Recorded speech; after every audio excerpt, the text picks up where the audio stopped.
آپ کو یہ جان کر حیرانی ہوگی کہ موسم کے بدلنے کے ساتھ بیماریوں کا کوئی تعلق نہیں ہوتا. بیماریوں کا جو ریلیشن ہے وہ ہوا میں پانی کی مقدار کے ساتھ ہے. تو جیسے ہی سردیاں آتی ہیں تو آپ دیکھتے ہیں کہ بیماریاں جو ہیں وہ زیادہ بڑھ جاتی ہیں. اس کی جو ریزن ہے وہ ہوا میں ہیومیڈیٹی ہے.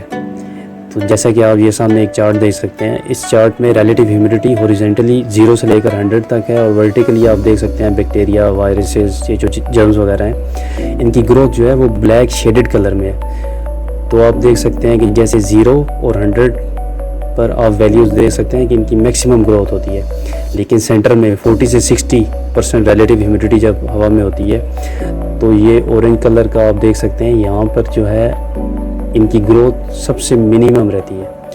تو اگر آپ نے اپنے روم میں ہیومیڈیفائر سردیوں میں لگا لیتے ہیں تو آپ کے بچے جو ہیں ان وائرسز اور بیکٹیریا سے محفوظ رہ سکتے ہیں, کیونکہ ان کی جو گروتھ ہے وہ بہت سلو ہو جاتی ہے جب ہیومیڈیٹی 40 سے 60% ہوتی ہے.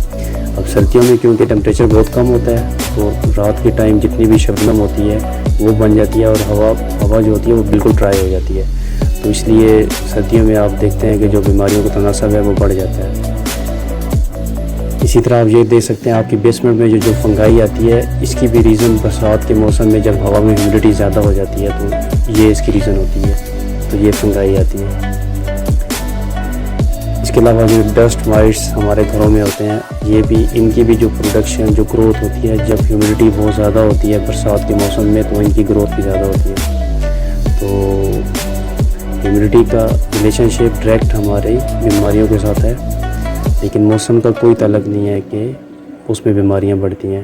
صرف ہوا میں ہیومیڈیٹی کم اور زیادہ ہونے کی وجہ سے ان وائرسز بیکٹیریا کی گروتھ زیادہ ہو جاتی ہے, کہ جس کی وجہ سے آپ دیکھتے ہیں کہ سردیوں کا جیسے ہی موسم سٹارٹ ہوتا ہے تو لوگ زیادہ بیمار ہونا شروع ہو جاتے ہیں. تو اس کا ایک سمپل سلوشن ہے کہ آپ اپنے گھر میں ایک ہیومیڈیفائر لگائیں, جس سے گھر میں ہیومیڈیٹی آپ کے روم میں بڑھ جائے اور یہ جو وائرسز اور بیکٹیریا ہیں ان کی گروتھ کم ہو جائے. Thank you very much.